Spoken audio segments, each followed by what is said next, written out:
Assalamualaikum warahmatullahi wabarakatuh.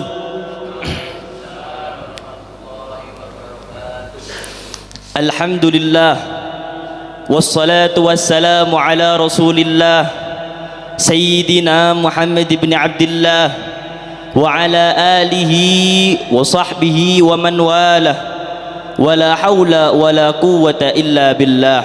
Amma ba'd.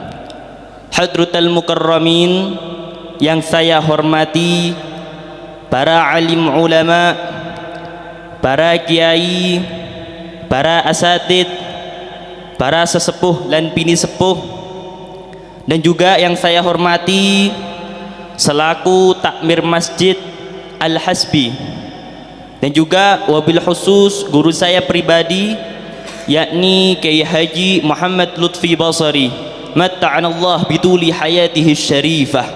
Mudah-mudahan Allah subhanahu wa ta'ala melancarkan segala urusan beliau baik di dunia maupun di akhirat.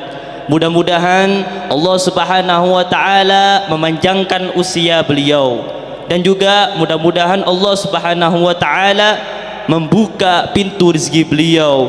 Amin amin ya rabbal alamin. Alhamdulillah, patutlah kita bersyukur kepada Allah subhanahu wa ta'ala yang telah memberikan kenikmatan sehat, iman dan Islam, sehingga kita dapat berkumpul di tempat yang penuh barakah ini.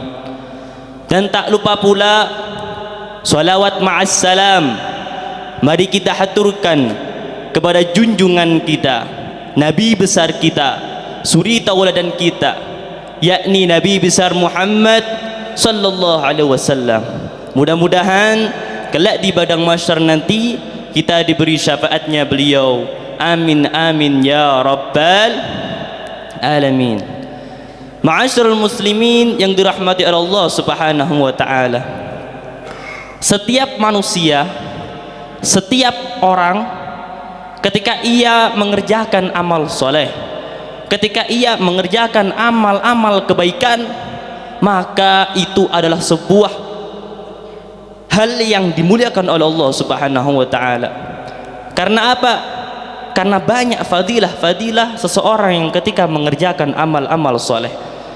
Di antaranya Allah subhanahu wa ta'ala berfirman, man amila salihan min dzakarin aw untha wa huwa mu'minun falanuhyiyannahu hayatan thayyibah. Apa kata Allah subhanahu wa ta'ala? Man amila salihan, barang siapa yang mengerjakan amal-amal soleh, barang siapa yang mengerjakan amal-amal kebaikan, min dzakarin aw unsa, baik itu laki-laki maupun perempuan, wa huwa mu'minun, sedangkan ia dalam keadaan beriman, falanuhyiyannahu hayatan thayyibah, maka Allah subhanahu wa ta'ala akan memberikan kepadanya apa itu? Hayatan thayyibah, yakni kehidupan yang baik, kehidupan yang penuh dengan kesejahteraan, kehidupan yang bahagia. Maka ma'asyiral muslimin dirahmati Allah subhanahu wa ta'ala, hendaklah kita selalu mengerjakan amal-amal soleh, khususnya bagi para pemuda, karena banyak pemuda-pemuda zaman sekarang yang sudah lupa untuk mengerjakan amal-amal soleh. Kenapa saya khususkan kepada pemuda? Karena kalau apabila pemuda-pemudi itu rajin, giat untuk mengerjakan amal-amal soleh, maka disebutkan oleh Rasulullah sallallahu alaihi wasallam, kama qala Rasul sallallahu alaihi wasallam, kafadlil mursalin ala sairin nas. Kalau ada pemuda, kalau ada pemudi yang senantiasa mengerjakan amal-amal soleh, maka itu bagaikan mursalin, para rasul di antara orang-orang yang lain. Jadi kedudukan pemuda-pemudi yang ia giat untuk mengerjakan amal soleh itu bagaikan para rasul di antara orang-orang yang lain. Perlu kita maklumi. Karena apa?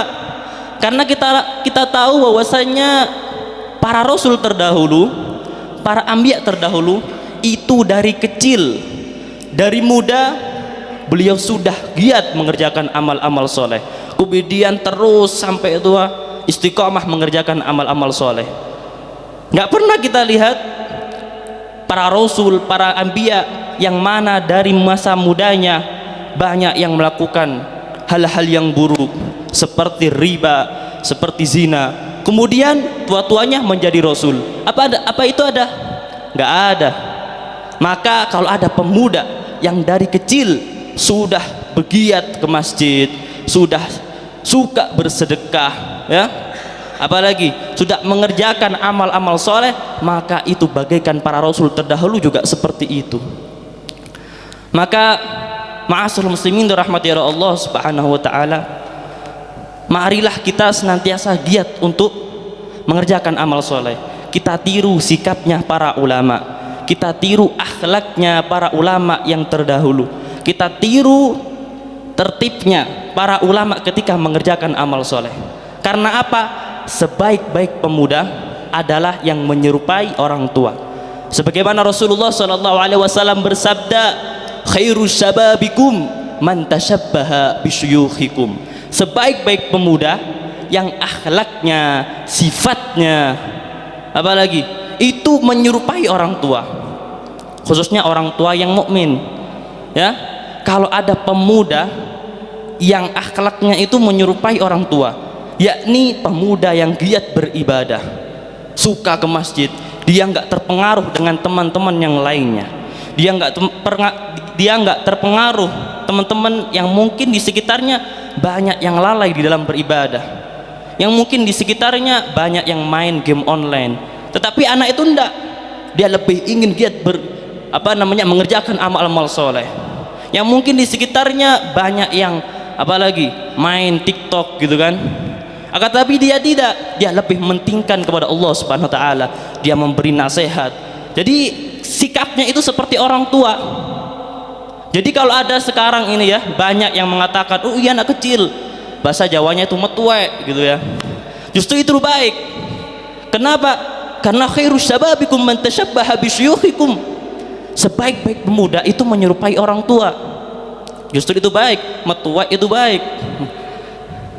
Akan tetapi sebaliknya, wasyarru syuyukhikum man tasabbaha bisyababikum. Seburuk-buruknya orang tua, seburuk-buruknya kakek nenek, ya, emak-emak, itu menyerupai anak muda. Ya, kakek nenek ya sudah kalau jalan bungkuk, rambutnya sudah banyak yang putih, mungkin cucunya sudah 10, 15, akan tetapi kakek nenek ini masih main layang-layang, ya, masih main game online, masih main TikTok misalnya mak-mak itu. Justru itu apa? Syarru syuyukhikum. Orang tua yang bahasa Jawanya itu mengenom, ya, sok-sok enom. Justru itu syarru syuyukhikum, seburuk-buruknya orang tua. Maka kalau ada pemuda yang terus giat mengerjakan amal-amal soleh, yang terus giat untuk pergi ke masjid, ya, selalu baca Quran, dia nggak terpengaruh kepada orang lain, maka disebutkan oleh Rasulullah Sallallahu Alaihi Wasallam, kama qala Rasul Sallallahu Alaihi Wasallam, ya'jabu rabbuka min syabin laisat lahu sabwah.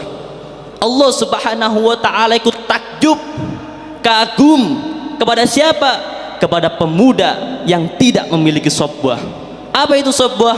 Sabwah adalah kecenderungan untuk menyimpang terhadap kebenaran. Maksudnya apa?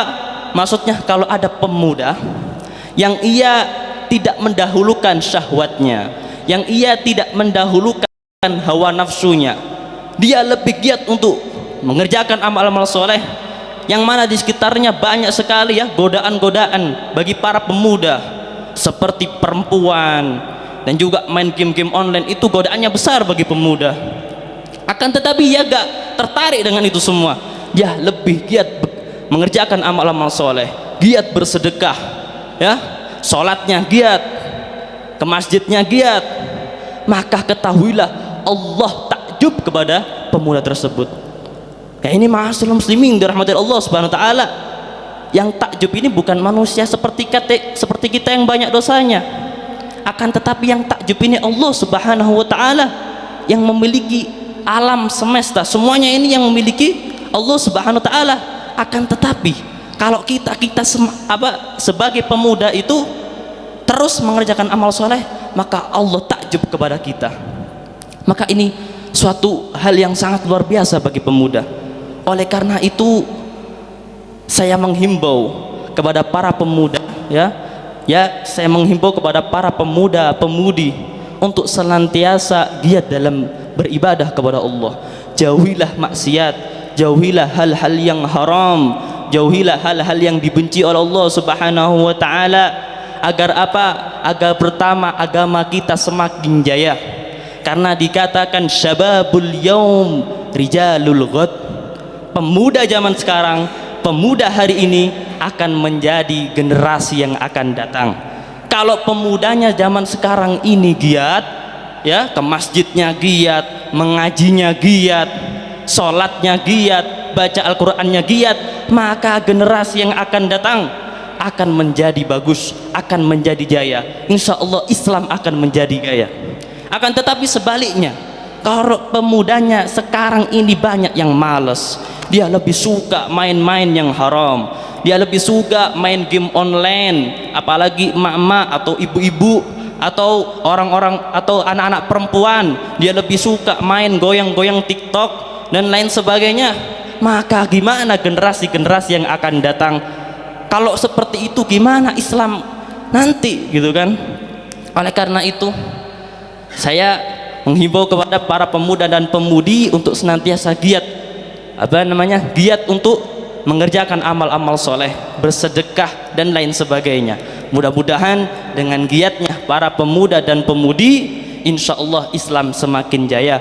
Dan kalau Islam sudah semakin jaya, khususnya di Indonesia, insya Allah Indonesia akan merdeka selamanya. Amin amin ya rabbal alamin. Mungkin ini saja yang bisa saya sampaikan. Kurang lebih saya mohon maaf yang sebesar-besarnya. Hadza minni wal afu minkum. Summa assalamu alaikum warahmatullahi wabarakatuh.